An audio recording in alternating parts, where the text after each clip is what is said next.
القرآن خلق الإنسان علمه البيان والصلاة والسلام على خير الأنام نبينا وسيدنا وحبيبنا محمد وعلى آله وصحبه أجمعين. صلوا على رسول الله. اللهم صل وسلم وبارك على سيدنا محمد صلاة تفتح لنا أبواب الرضا والتيسير وتغلق بها عنا أبواب الشر والتعسير. أنت مولانا فنعم المولى ونعم النصير. اللهم صل وسلم وبارك على سيدنا محمد الفاتح لما أغلق الخاتم لما سبق ناصر الحق بالحق والهادي إلى صراطك المستقيم وعلى آله حق قدره ومقداره العظيم. اللهم اجعلنا من أهل القرآن الذين هم أهلك وخاصتك يا ذا الجلال والإكرام. اللهم فقهنا في الدين وعلمنا التأويل. Assalamu alaikum wa rahmatullahi wa barakatuh. Alhamdulillah, now we begin our journey with Surat Nuh, and we ask Allah Azza wa Jal that He allows us to finish the tafseer of this surah before Ramadan. Say Ameen. Ameen. You know, I like to go detailed, and sometimes the lessons are not long enough for us. It takes time to prepare. So we ask Allah for tawfiq, inshallah. Bismillahir Rahmanir Rahim. Actually, everyone, if you want, you could pull out your phones and you could follow along with the translation, okay, of the first two ayat we're going to go through. Bismillahir Rahmanir Rahim. Inna arsalna Nuhan ila qawmihi an anzir qawmaka min qabli an ya'tiyahum adhabun alim. قال يا قوم إني لكم نذير مبين. نقف هنا. Short but very very strong ayat that we're going to have to go into. Bismillahir Rahmanir Rahim. Every surah we begin with Bismillahir Rahmanir Rahim. باء الاستعانة أو الملابسة ويفيد الإلصاق, that we seek help. We begin with what? The name of Allah Azza wa Jal. Is it أقرأ Bismillah or is it just Bismillah? Bismillahir Rahmanir Rahim. Do you say aqra'u? No, but it's implicitly understood that you're beginning, you're saying with the name of Allah. With the name of Allah what? I'm reciting and I'm beginning with the name of Allah. Allah Azza wa Jal. Ar-Rahman, Ar-Rahim. Imagine every surah in the Quran begins with Ar-Rahman, Ar-Rahim. Two of the beautiful names of Allah Azza wa Jal that remind us of His mercy. So every surah in the Quran should then also show us an indication of the mercy of Allah Azza wa Jal. And we like to always start off with Bismillahir Rahmanir Rahim because the surah begins with Bismillah. Question, is it part of the ayah or is it part of the surah or is it not part of the surah?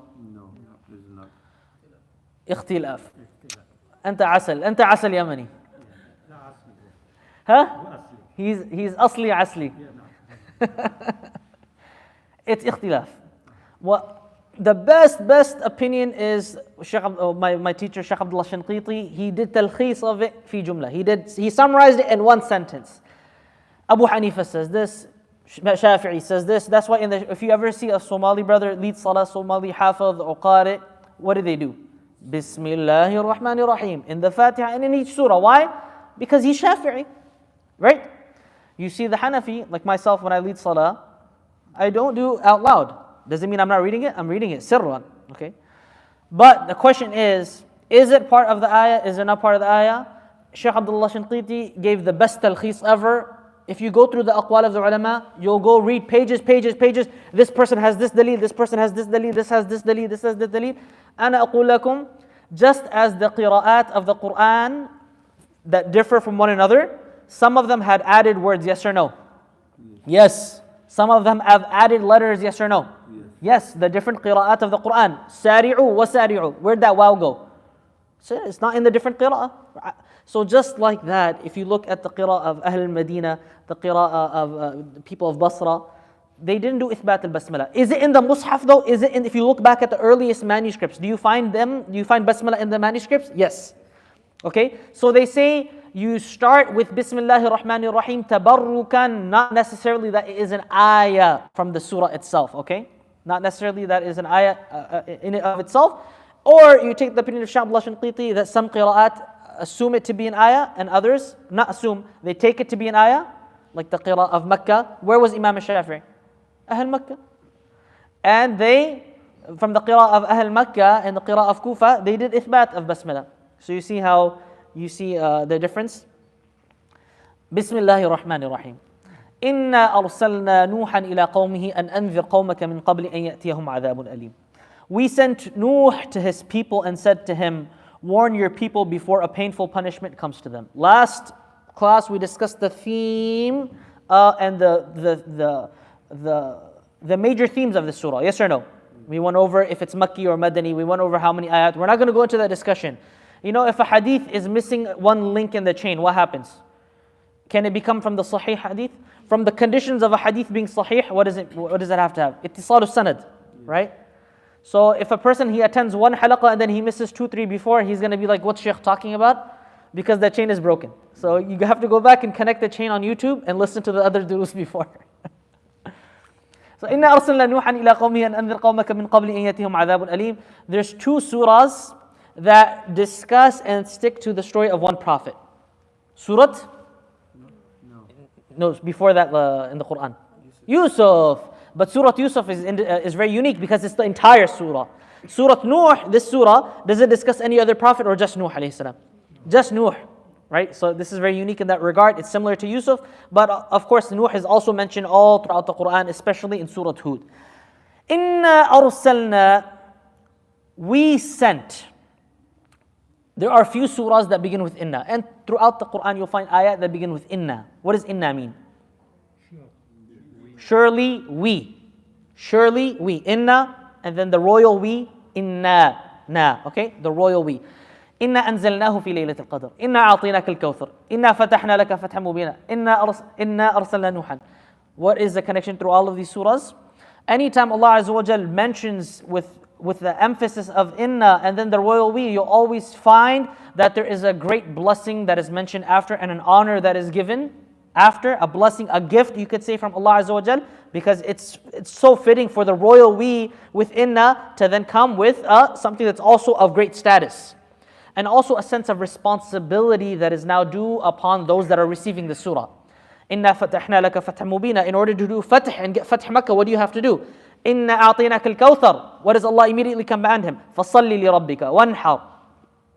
Inna anzalnahu fi laylatil qadr. The great amana of having the Quran and being the ummah of Quran. Inna arsalna. Again, so you find how all throughout the Quran, whenever you find a surah that begins with inna, how they have certain things that are tying them together. And you find this throughout the Quran. Any surah, as I mentioned before, and I don't like to go over it again and again, but it's good, inshallah. When you repeat something, it stays in the mind. Surahs that begin with ta, from the broken letters. Nassun hakimun qati'un lahu sirrun, the broken letters, right? The half of the ones that start with ta, they mention the story of Musa alayhi salam. Everywhere in the Quran, ta has Musa alayhi salam. Is there something behind it? They say, Allahu alam, maybe it has something to do with the Mount of Tur. Allahu alam, you see? And there's different connections that scholars make. I've discussed this in Surah Yasin and in Luqman in detail. So inna, the taqdeem of musnad ilayhi, Allah could have just started arsaltu or arsalna. Why inna arsalna? So much emphasis, okay, with inna and then the royal we to indicate emphasis. Why emphasis? Why would Allah Azza wa Jal need to emphasize the fact that He sent Nuh to his people? Did they reject him as a messenger? Yes or no?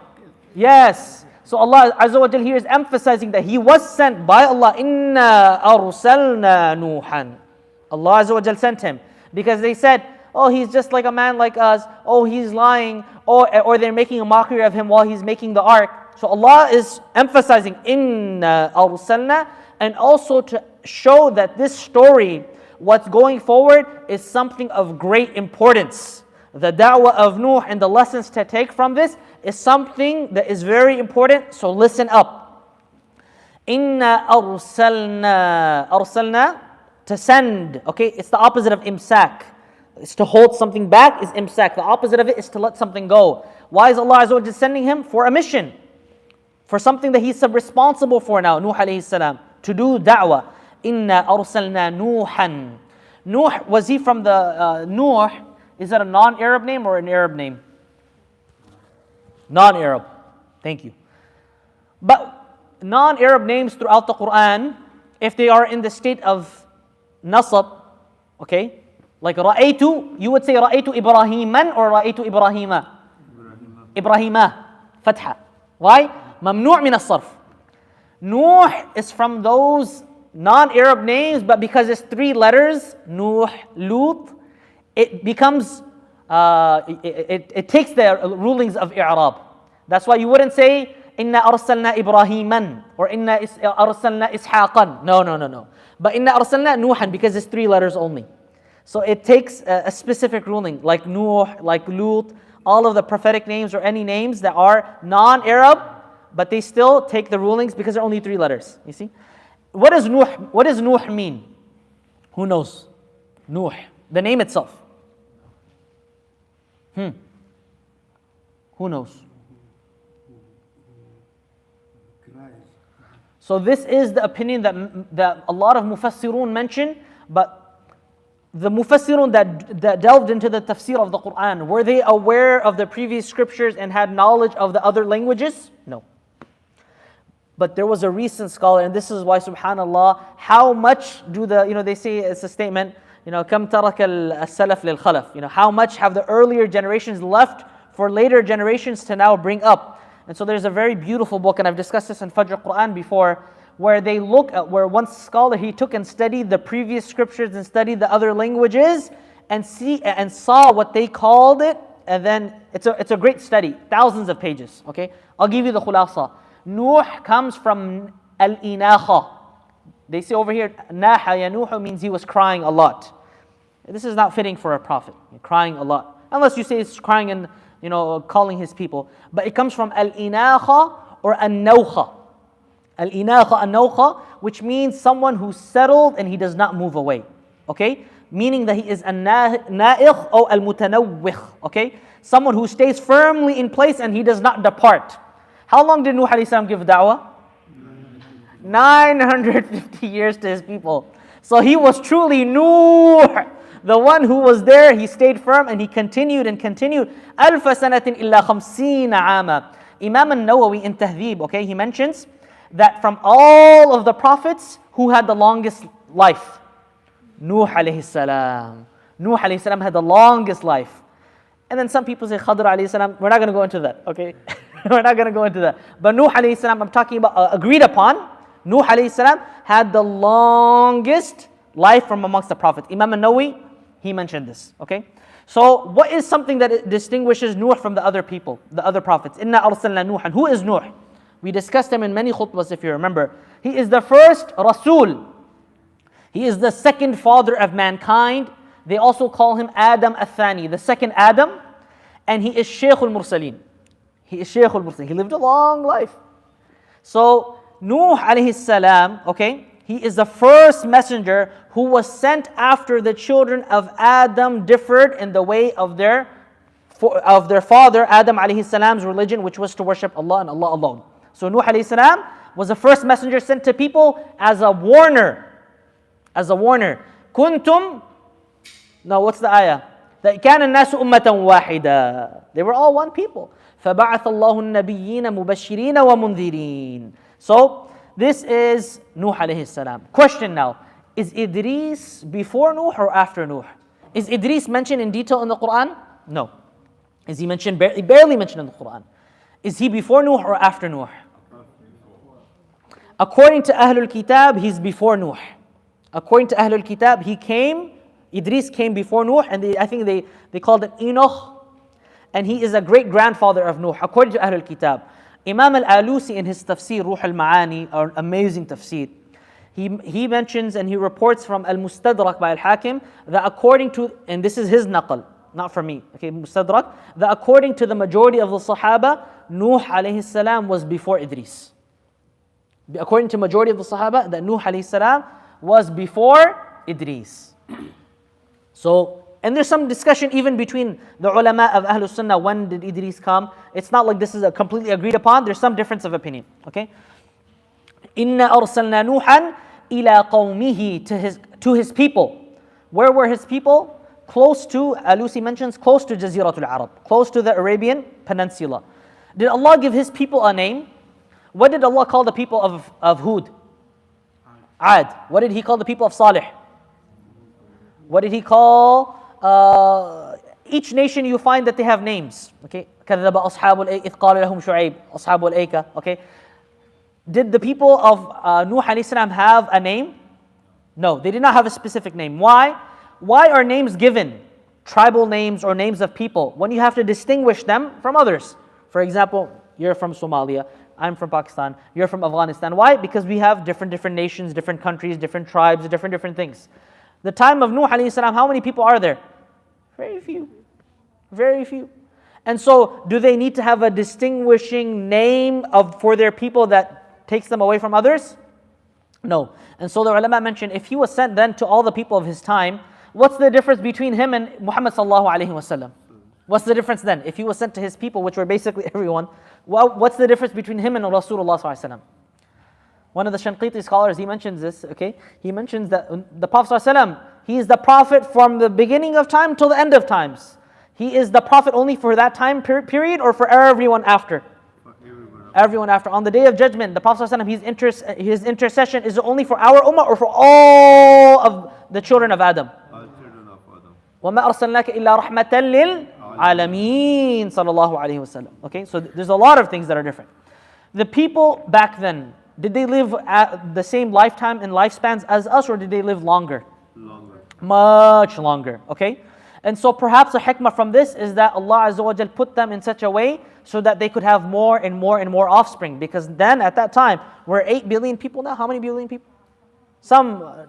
It keeps increasing, okay? Billions and billions of people. At that time, Allahu A'lam, how many people were on the face of the earth, okay? إِنَّا أَرْسَلْنَا نُوحًا إِلَىٰ قَوْمٍ. What does qawm mean? قَوْمِهِ. His people. His people. Qawm comes from qiyam, which means to stand, okay? Because they stood for their own affairs, they stood for their own matters. And qawm is always referred to a group that is tied, a group that is tied together either by place that they reside in or by nasab and family lineage. This is when you call a people a qawm. And does a qawm include women and men or just men?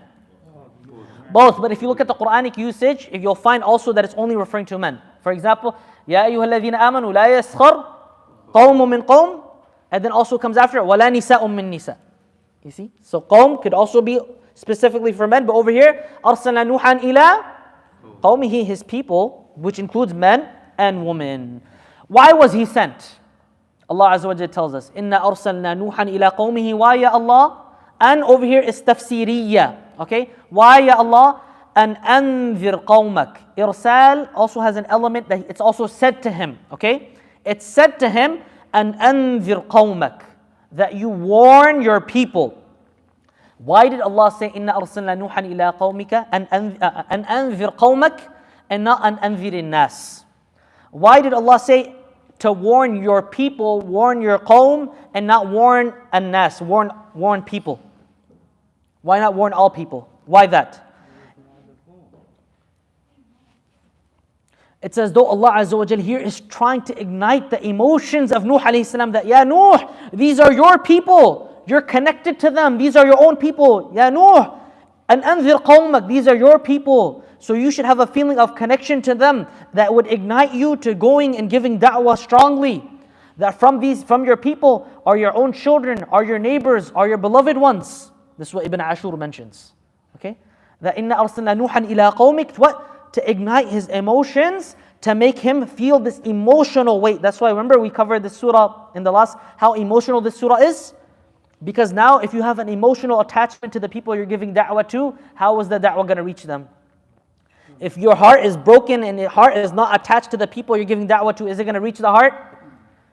If you're in America and you say, I'm not American, I have nothing to do with America, what da'wah are you going to do to the American people?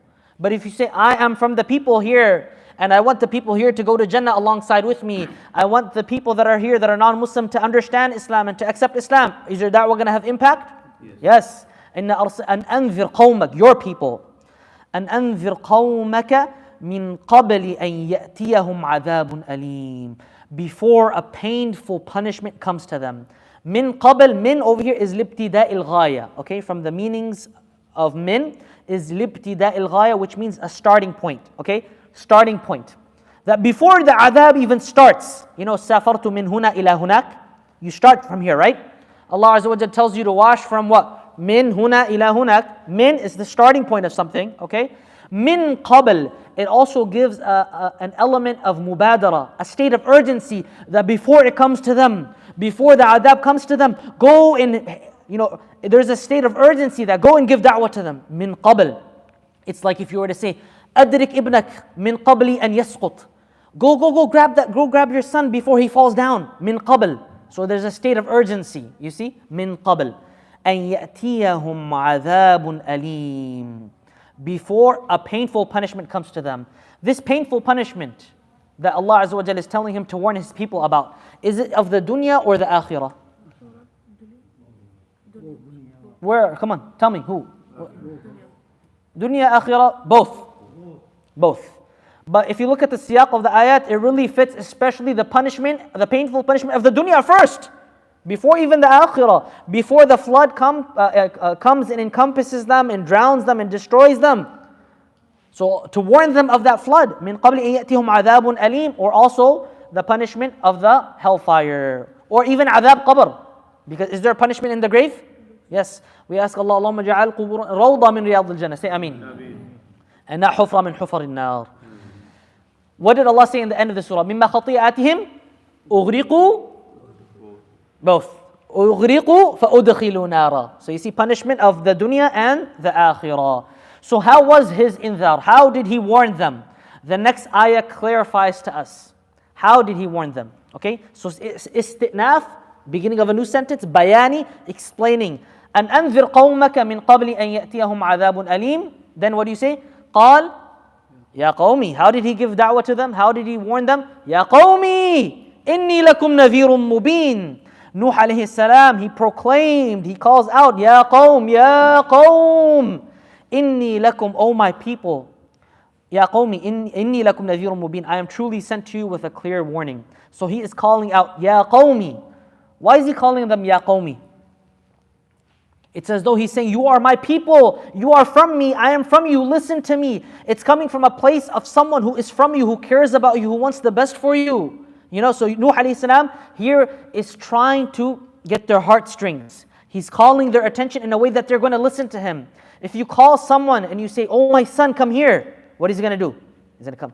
But if you say, ya himar, is he going to want to listen to you?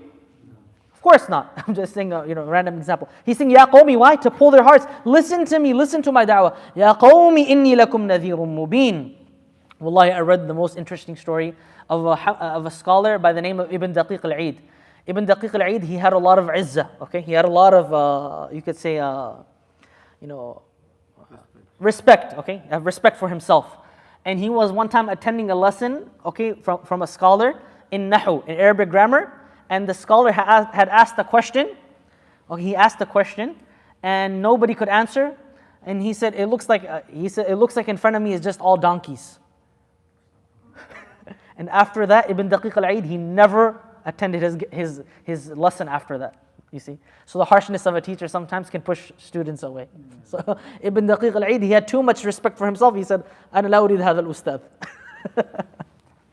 But also, teachers sometimes, especially if they're sleeping little, always around books, you have to be patient. Imam al-Nawawi, he's our shaykh, yes or no?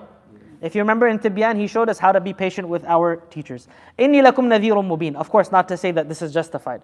Okay, just be clear. Inni lakum nadhirun mubin. I am truly sent to you with a clear warning, is the translation of Khattab. The translation of Pickthall is, I am a plain warner unto you. I'll go back to why there's a difference here. Inni, is there emphasis? Yeah. Yes. I am truly sent to you. Why? Because they're denying and rejecting him as a prophet. They're denying and rejecting his message.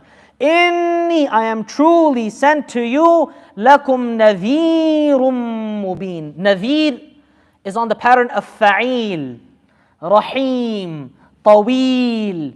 This is something that, is there an emphasis in this word pattern? Yes or no? Yes, there is emphasis here. So is he warning something small? Is he just a munzir? He's warning them of a devastating, encompassing flood and a punishment. Nadhirun mubin. What does mubin mean? Clear.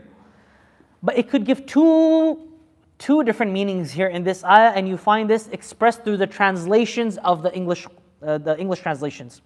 The number one, okay, and this is the opinion of the majority of the mufassirun, including Tabari and Alusi and the Jumhur Mufassirin, is that I come here to clarify, okay, this matter. So as Alusi mentioned, منذر موضح لحقيقة الأمر. This is Alusi's words. He said, a warner who clarifies the reality of this matter. Okay? And so Khattab, what did he translate it as? A clear warning. So the warning is clear. What is clear? The warning. Another qawl from amongst the Mufassirun is that it is clear that I am the warner. That I'm coming with clear proofs, so you should take from me. And Imam Biqai, he mentions this. He says, Ay amri, my affair, me being a prophet, me being a warner, bayyinun fi nafsihi, is clear in itself. And so this is why Khattab, you'll find he translates it as a clear warning, and Pickthall, he translates it as a plain or clear warner. Nuh alayhi salam is the one who's clear.